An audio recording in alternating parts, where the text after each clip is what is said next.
Hello, everybody.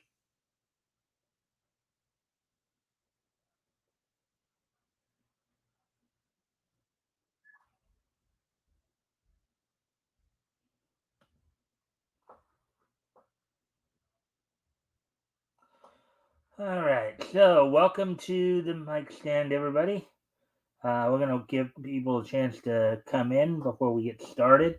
We do have quite a bit tonight, as you know. If you haven't already, a friendly reminder, of course, you guys can like and share the stream. See if we can get some more friendly people to engage. That'd be appreciated. Also, if anything here grabs your attention, feel free to comment and/or ask questions. We'll try to answer the questions to the best of our ability. So, as I said, we're just going to give it a couple minutes here, give people a chance to come in. Um,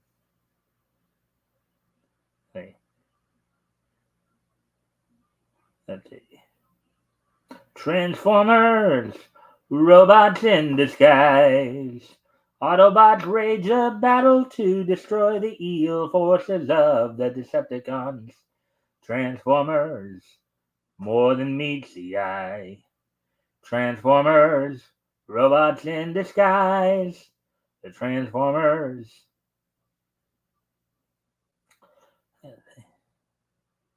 You got hit by cosmic ray. No need to fear, just call for four.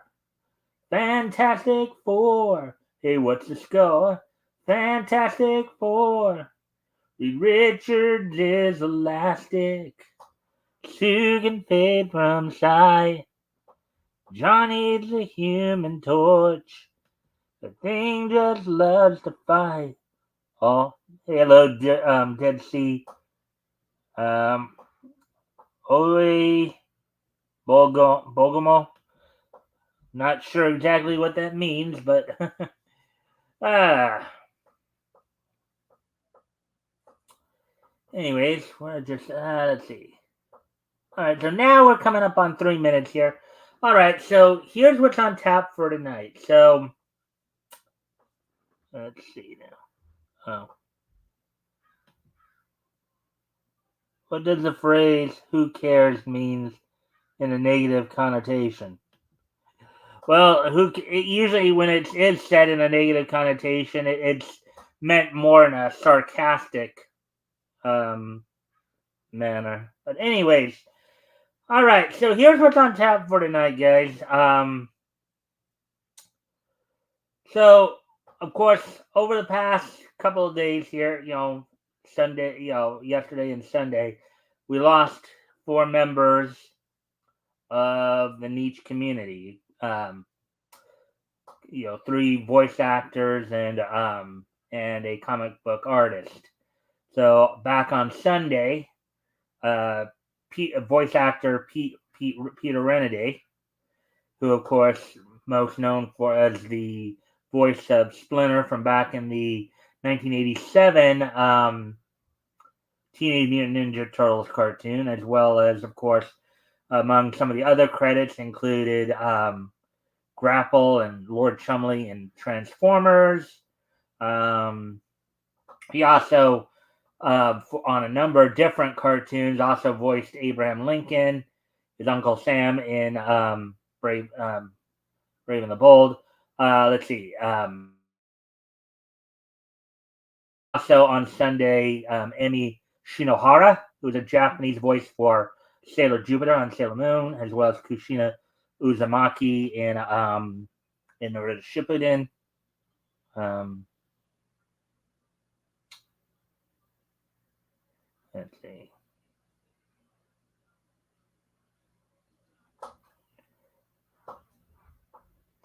As well as she passed away on Sunday. Peter Renaday at the age of 89. And Shinohara Emmy at the age of 61. We also yesterday lost comic book artist John Cassidy at the age of 52, and voice actor James Earl Jones at the age of 93. After a long and illustrious career, of course, everybody probably I'm sure everybody knows Peter and James's voices. James, of course, was the James Earl Jones was the voice of Darth Vader in Star Wars. Also provided the voice of Mufasa in The Lion King, and across Disney properties.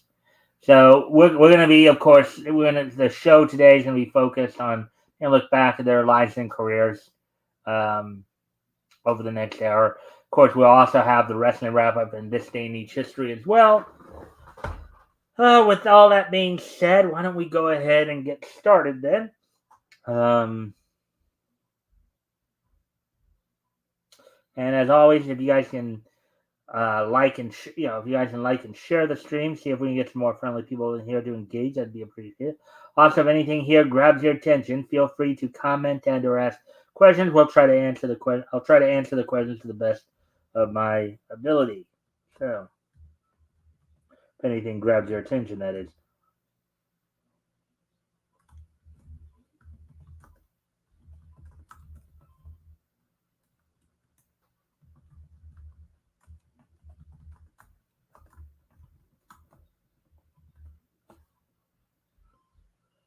Alrighty then. So, alright.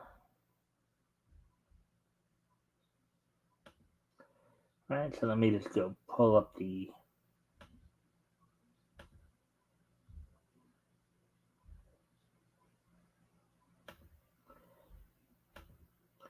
Alright. So the first person we're going to, of course, talk about is Peter Renedy. Of course, Sunday, Peter Renedy and Emi Shinohara were the ones passed away on Sunday. Then yesterday it was John Cassidy and James Earl Jones. So that's basically the order we're gonna go in today. So we're gonna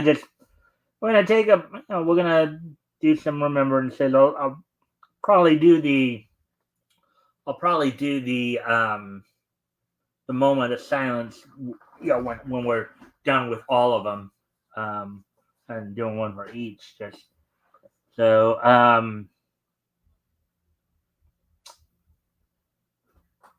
All right. So Peter Renedy, born Pierre L. Renaudet.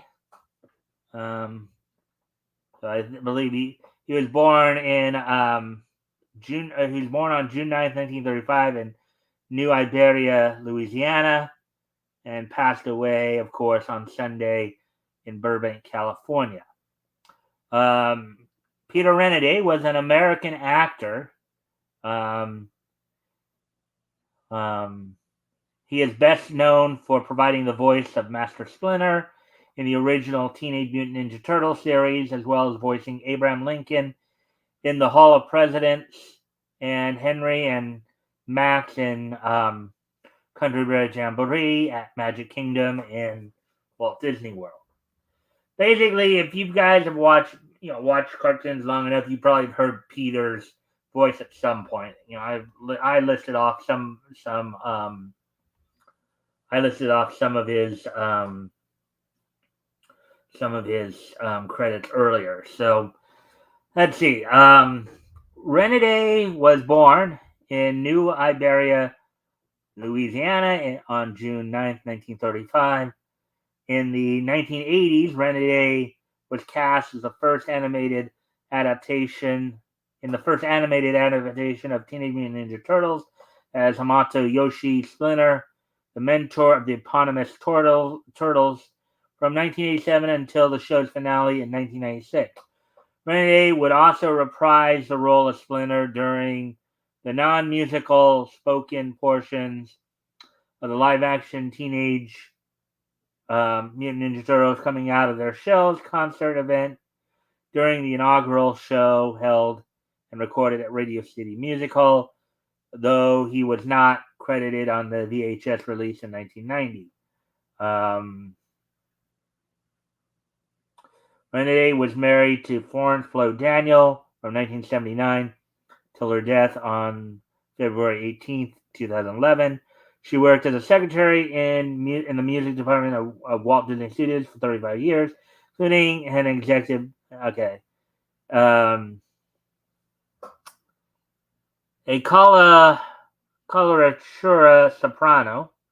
She also featured as a vocalist in The Sounds of Christmas, produced by Disneyland Records in 1973 alongside her husband. Um,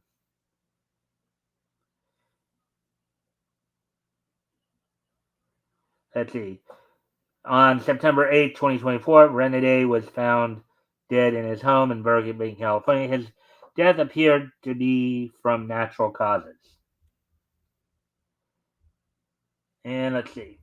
So among his filmography, we're not going to read every single thing here just because we want to get through everybody. I'll just highlight some of the probably the bigger ones, of course. He lent his voice to a couple characters in the Aristocats, albeit uncredited. He was the French milkman, Le Petit Chef Cook, the truck mover. He was the tuna fish in the English version of The Adventures of Pinocchio, the English dub of that, the Japanese series there. Let's see.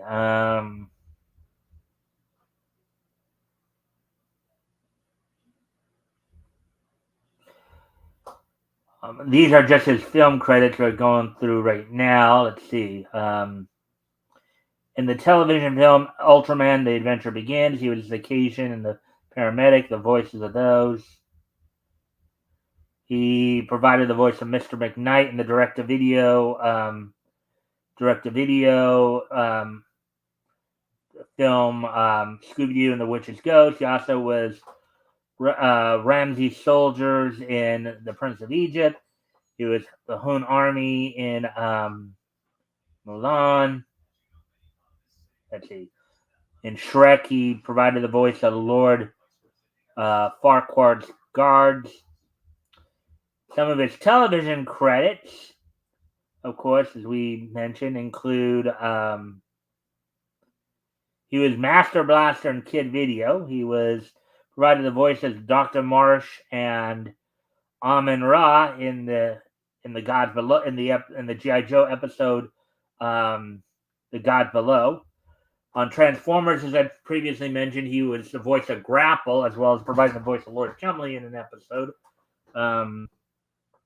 He was Mandrake the Magician in Defenders of the Earth. Also provided the voice of Splinter, as we mentioned, in Teenage Mutant Ninja Turtles. Let's see. He lent his voice to a few minor characters in Gargoyles. He was actually provided the voice of Howard Stark in the Iron Man episode from 1994-95 series, Not Far from the Tree. He lent his voice a few times in 4 episodes of Superman the Animated Adventures.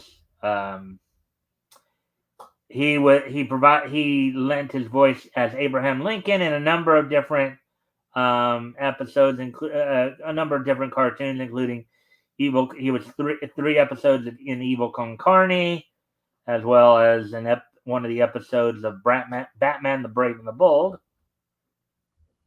Also had quite a video game arsenal for all of you. So, and he lent his voice to a few theme park attractions for Disney, as of course the Hall of Presidents attraction, I believe, at Disneyland, I believe. So that's all we have on Peter Renede. So now we're gonna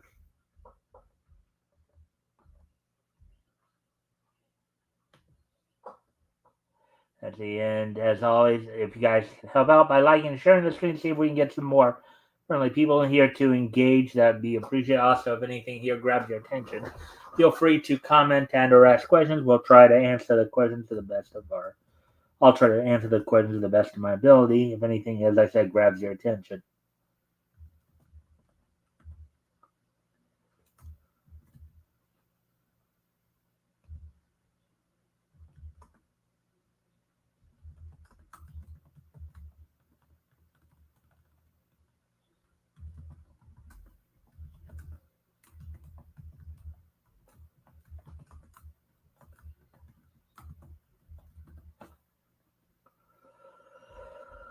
As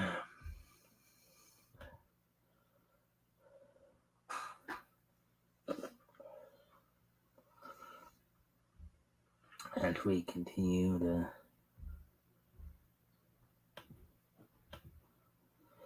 Alright, so as we move back up to the top, we'll move on to the next person we're going to talk about, which is Emi Shinohara.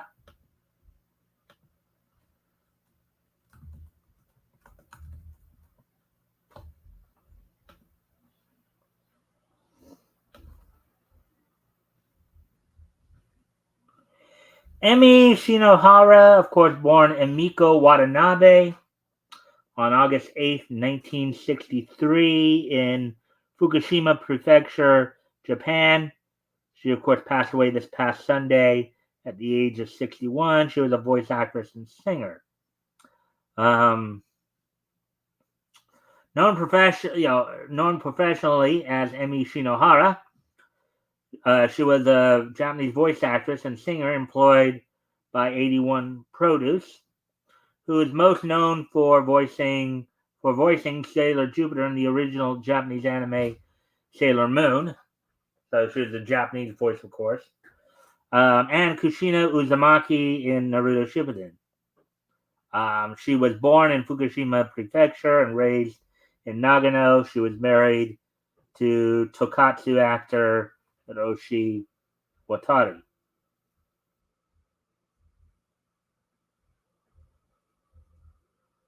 Let's see. Looking back on her life a little bit here. Emi Shinohara was born in Fukushima Prefecture on August 8, 1963, and raised in Ueda, Nagano. She joined the drama and choir clubs during her later years in elementary school.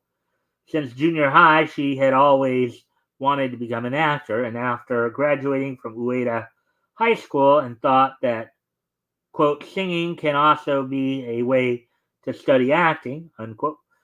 Quite an interesting perspective there. Singing as a way to study acting. That sounds pretty interesting there. And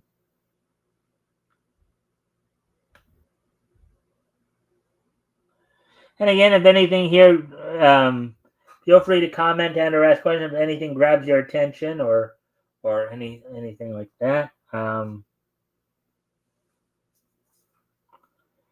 Let's see. And she was subsequently educated at the Kunitachi College of Music, Department of Music Education. While at the college, she joined an off-campus club and performed in musicals. While aiming to become an actor, she joined a study group called Voice Arts, and she took part in an audition at the invitation of sound director Yasunori Honda, who was a teacher of hers at Voice Arts and passed, and she was cast as Biko Daito Kuji in the 1986 film Project Eiko. Subsequently, she joined Arts Vision and then 81 Produce. In 1992, Shinohara began starring as Sailor Jupiter, one of the major characters in the first anime adaptation of Sailor Moon. Megan Peters of comicbook.com Megan Peters of comicbook.com that her, quote, I guess said, they forgot to put in a word there, said, or commented that, quote, her work on Sailor Moon helped kickstart one of anime's most magical stories. Shinohara brought that headstrong performance to life with ease, unquote. In addition to Sailor Jupiter, she also voiced other background characters, which is often the case with many voice actors, right? They'll not only they might get one role and then they might also help out, especially when you're working in an ensemble cast, right? Which a lot of these shows would have been, ensemble cast. Hey, Rick.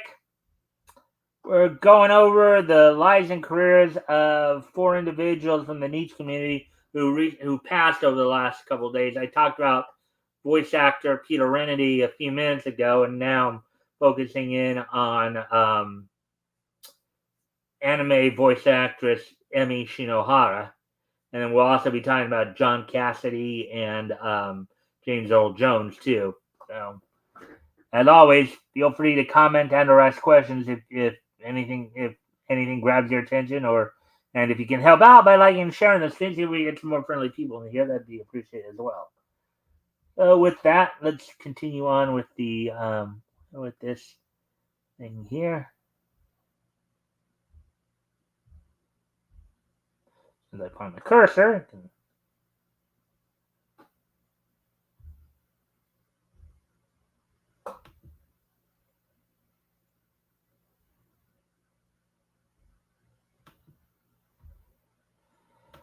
All right, so now that so in addition to Sailor Jupiter, she also now let me just re-emphasize, of course, Miss Shinohara here was the original Japanese voice of these characters, not to be confused with the dub voice actors and actresses of these characters. She was the original Japanese voice. So in addition, in addition to Sailor Jupiter, she also voiced Cressa in Magic Knight Rayearth, Kaho Mizuki in Cardcaptor Sakura, Charlotte Elborn in Vampire Hunter D Bloodlust 2000, Ophelia in Claymore, and Kushina Uzumaki in Naruto Shippuden. She also voiced Agarte Lindblom in the video game Tales of Rebirth and Bakaru Pteranodon in the Toketsu series Bakuru Sentai Abaranger.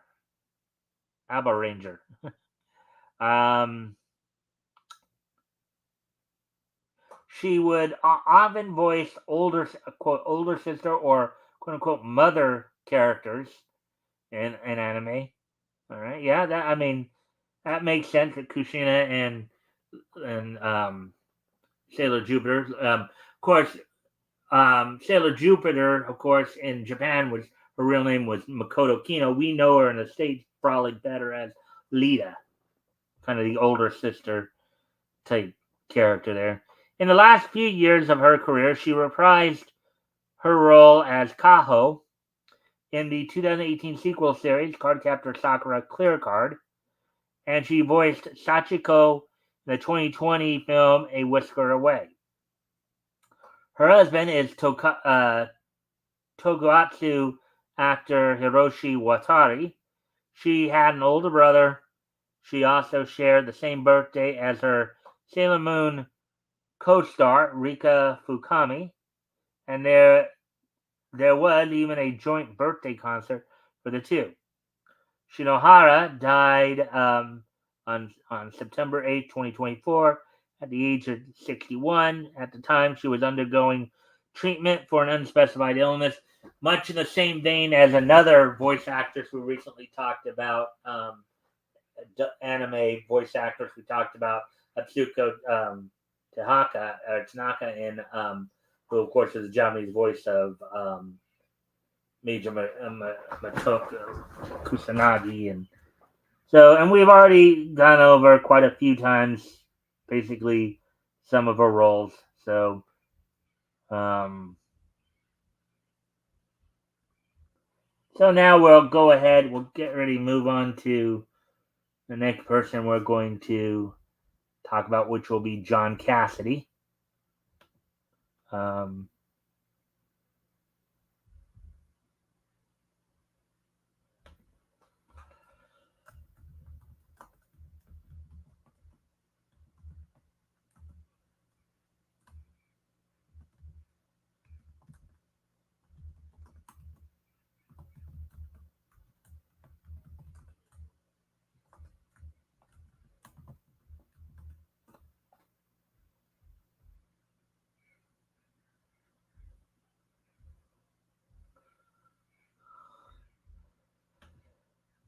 All right, so let's see.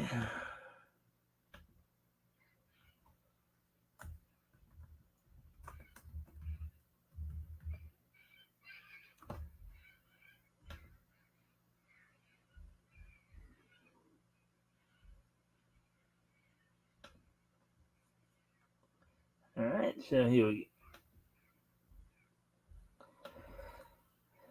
John Cassidy, born December 14, 1971, passed away yesterday, September 9th, 2024, of course, at the age of 52, was an American comic book artist, writer, and television director. He was best known for his work on the critically acclaimed Planetary with writer Warren Ellis, Astonishing X-Men with Joss Whedon, Captain America with John Nay Reaver, and Star Wars with Jason Aaron.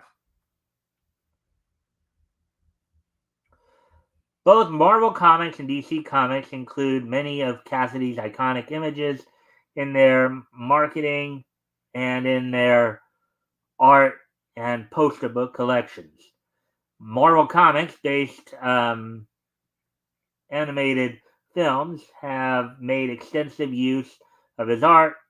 He received multiple Eagle and Eisner Awards and nominations for his work. Now, again, I'm just going over this kind of briefly. We're not gonna obviously not going to read a whole thing because it would take too long to. But we'll just kind of maybe. Of course, among the comic stuff that he in late 1997, Cassidy was hired by DC and Marvel as artist on Teen Titans and Flash annuals, X-Men Alpha Flight, and Union Jack. His work on X-Men made him one of the most popular artists. Quickly became an in-demand artist for many top titles, including Gen 13, Superman, Batman, The Hulk, Avengers. Worked on multiple Captain America projects, including Fallen Sun, The Death of Captain America with Jeff Loeb.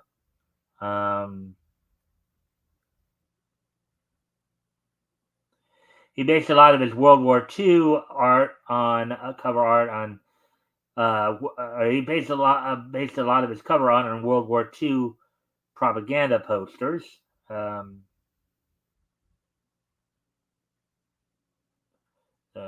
and a few things here. In film and television, his work included working on HBO's First Luck. He worked as a concept artist for Watchmen, for the film adaptation of Watchmen.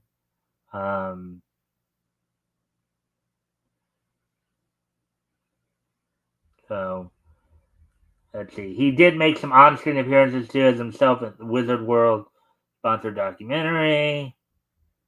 So won numerous awards. And he worked for Boneyard Press, Caliber Comics, CFD Publications, Dark Horse, as previously DC and Marvel, Image. Worked on a number of things. So there we go with that. Now, one last person we're going to look at here before we finish up here.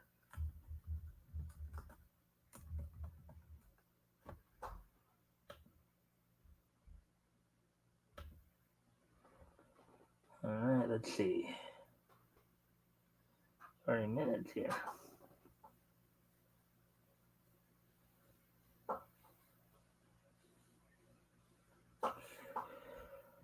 All right, so James Earl Jones. James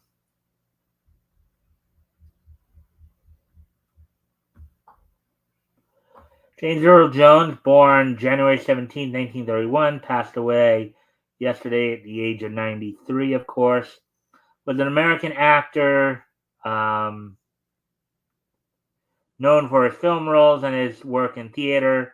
He was one of the few performers to achieve the EGOT, Emmy, Grammy, Oscar, and Tony. So basically, all four of the major awards. Um, he was inducted into the American Theater Hall of Fame in 1985 and was honored National Media Art. So again, we're gonna just focus on focus. He was born in Arca Mississippi, passed away at his home in Pawling, New York. Um,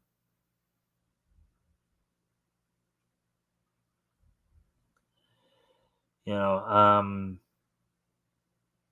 again, we're not going to quite a bit of things here. We're just going to more or less focus on his voice work because that's what we're, of course,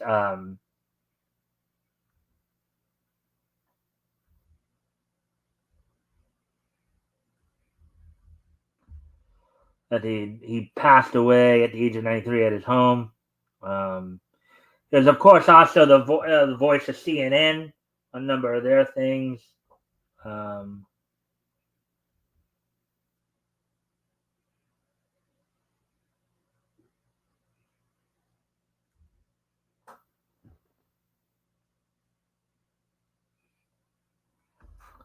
and he because of some of the work, of course, he did on in animation, providing his voice for a number. Of course, aside from his voice work, I also know him from his role in Field of Dreams. Is in that movie. Let's see.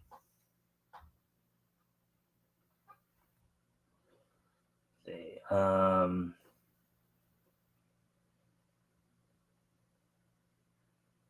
let me just go to.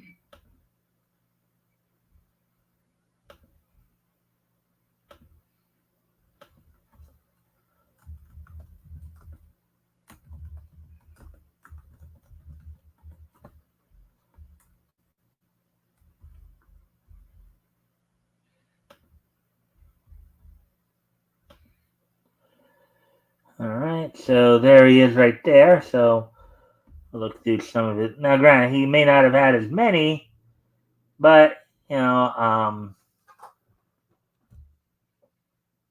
course, his two most well known roles were as Darth Vader in the Star Wars franchise, as well as Mufasa in and for a number of Disney products, including the Lion King animated storybook, and Darth Vader.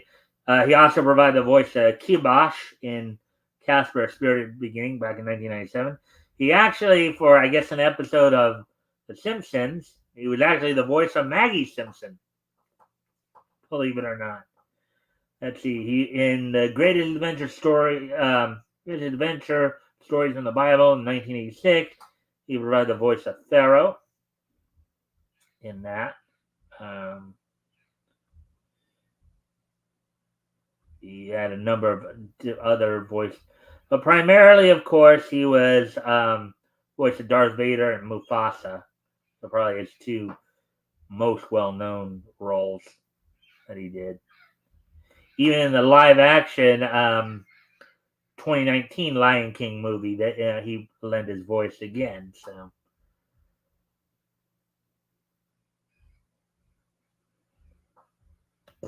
So with all that being said, so now that we have touched upon the careers of these individuals, touched on the lives and careers of these individuals, and we are at the 35-minute mark now. What I'm going to do now, of course, in remembrance of their lives and careers, I would like to do a moment of silence for Peter Renaday, Emi Shinohara, John Cassidy, and James Earl Jones. So we're gonna go ahead and do a moment of silence for them. and then we'll continue on with the show here.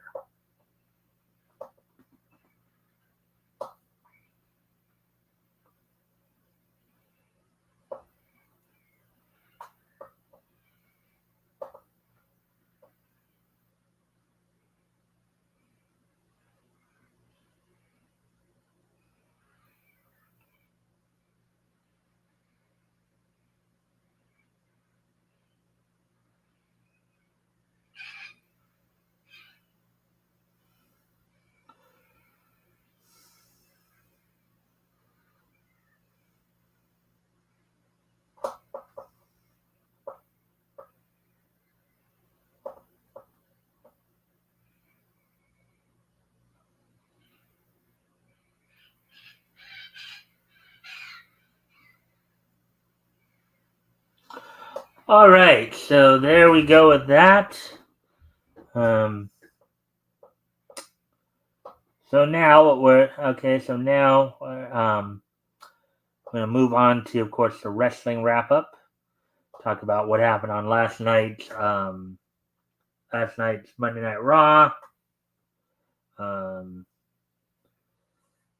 Let's see, and give a little bit of a preview of what's coming up on Dynamite tomorrow night. One match has already been announced for that. We'll talk a little bit about that.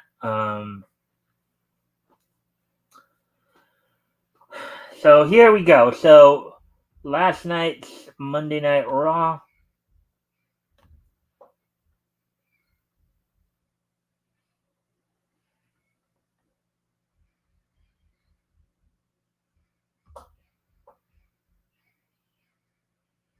Of course, on last night's Monday Night Raw from the Saddle Dome, Scottsdale Saddle Dome in Calgary, Alberta, Canada. Of course, special guest of the night was, of course, Bret Hart making an appearance in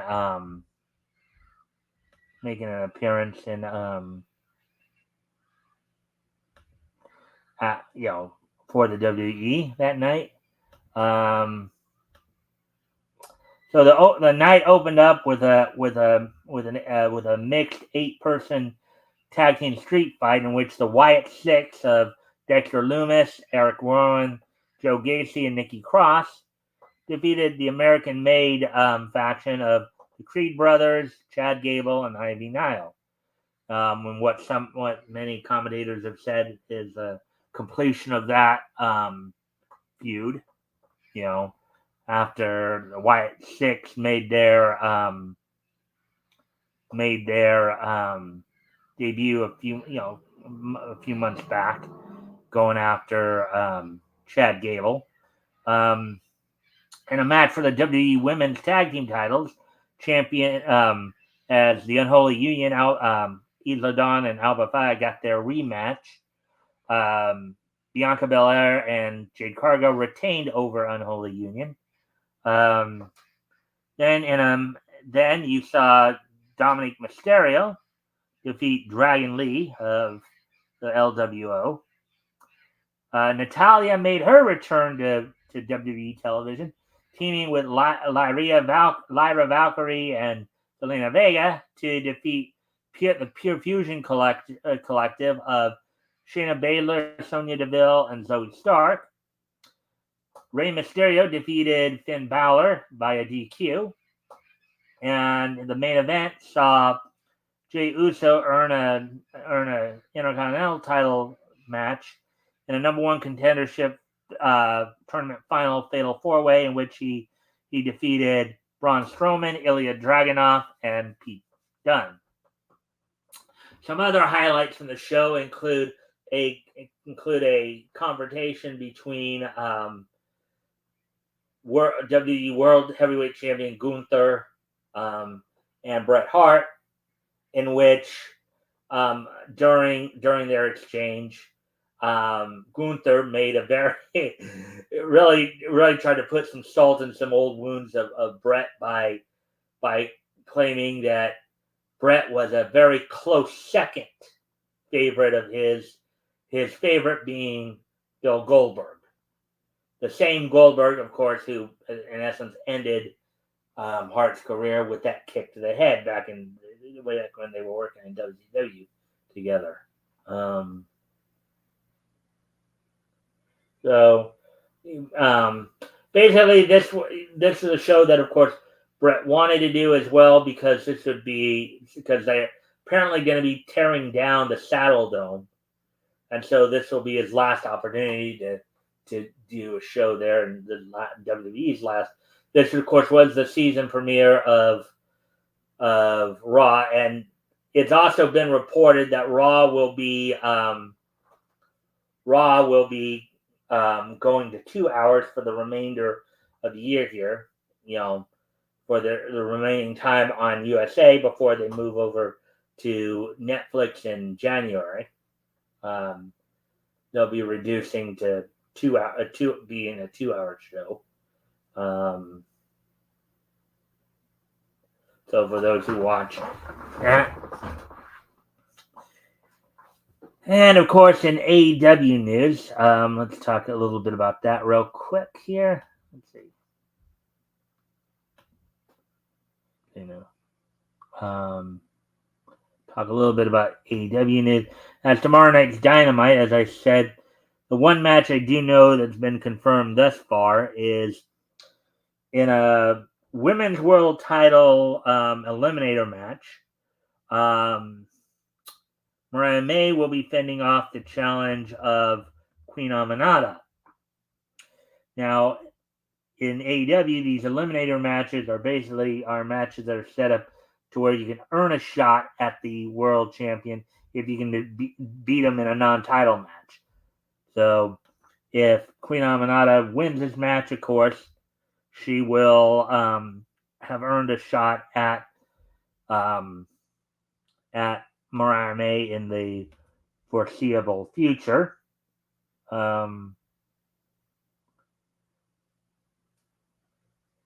if she loses, she'll be eliminated from competition for the. And also on tomorrow night's Dynamite, there will be a number one contendership casino gauntlet match to see who will become the next team to challenge the Young Bucks for the AEW World Tag Team titles. Also, I did forget to mention. So on tonight's NWA Power episode on the CW. Let's see. On tonight's Power.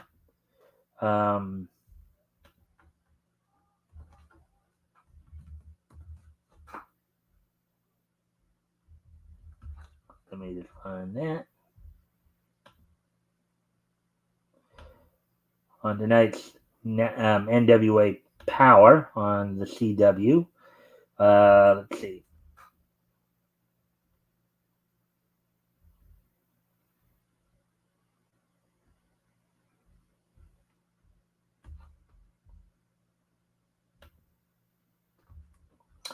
On tonight's Power, the show will open up with a one-on-one match between Brian Idol and Carson Drake.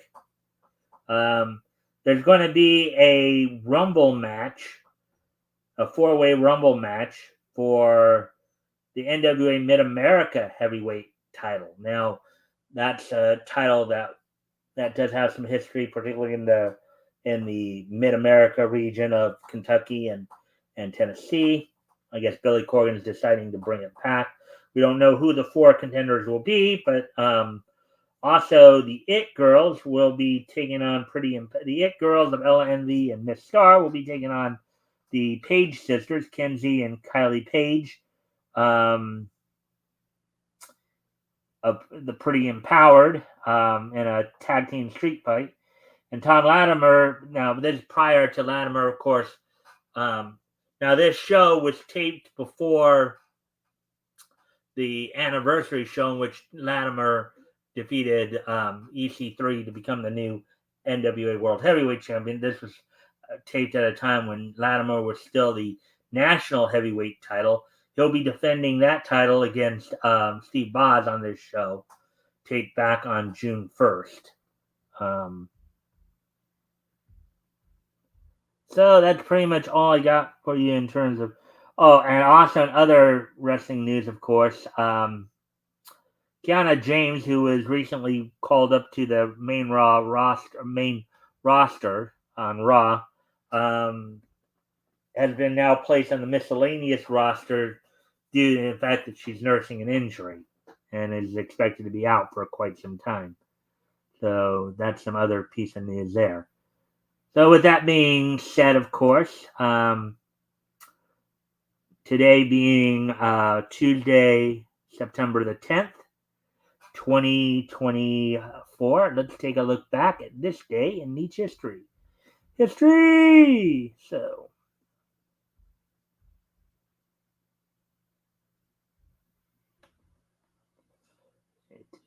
3, 49, and 84. All right. Well, I know we talked quite a bit about death tonight because there were, over the past few days here, as I said, there were like 4 members of the niche community who passed on. So the first thing I'm going to do here is celebrate some life here, as I would like to wish a happy 75th birthday to Canadian wrestler Jerry Morrow, the former Calgary Stampede standout, Jerry Morrow, born Jared Theater. Happy 75th birthday to Jerry Morrow, a Martinique-born Canadian professional wrestler. He is, of course, the brother of Eddie Morrow. These guys were big stars in Canada, particularly for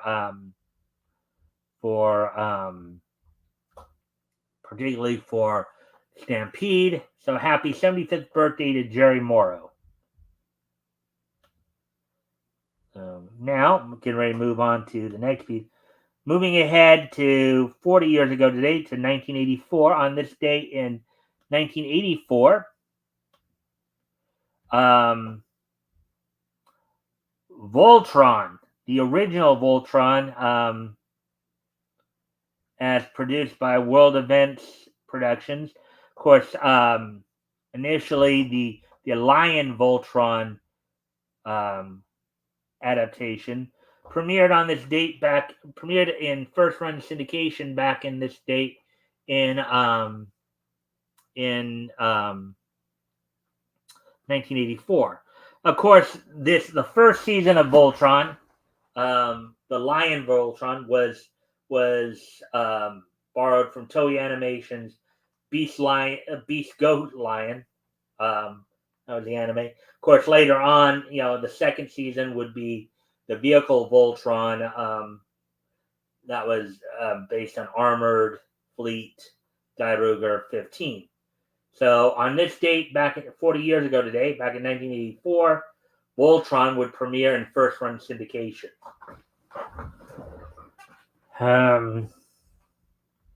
And finally on this date in 2003, 21 years ago today. This date 21 years ago today. Back in 2003. The 540th issue of Archie went on sale on this date back in 2003. Sold for $2.19. It's 32 pages. You had basically 1, 2, 3, 4, 5 Archie features and a Reggie feature. So on this date, back in 2003,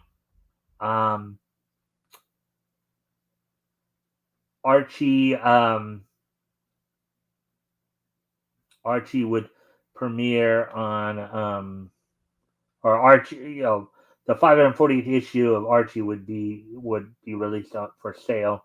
It would go on sale on newsstands. So with that, I do thank everybody for being here tonight. Hope everybody enjoyed the show. Of course, we'll be back here tomorrow night with more Niche News. Hopefully, Rick will be joining me. If you guys want to head over to Rick's channel after we're done here, I believe he probably will be doing his show. And with that, also don't forget this Friday we'll be, of course, taking another trip down Comics History Lane, as this week Apex from Apex Comics will be joining me to look back on comics history. You'll be looking back to March of 1940, books that went on sale from Lev Gleason, Silver Streak, Volume 1, Issue 4. So with that, I thank everybody for being here, and I hope to see everybody back here tomorrow. Bye.